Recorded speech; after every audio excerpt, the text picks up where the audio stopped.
సాగలేనని తెలిసినా.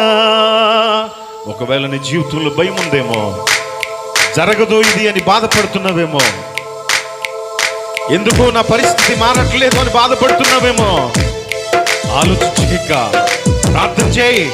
2 చేతులు కలిపి చప్పట్లు కొడుతూ దేవుణ్ణి ఆరాధిద్దాం. స్తోత్రం. చప్పట్లు కొడుతూ దేవుణ్ణి ఆరాధించాలి. ఎవరు మౌనంగా ఉండదు.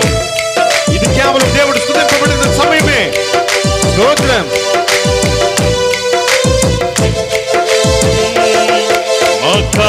పరివైనందునా మాకు ధైర్యముగా ఉన్నది.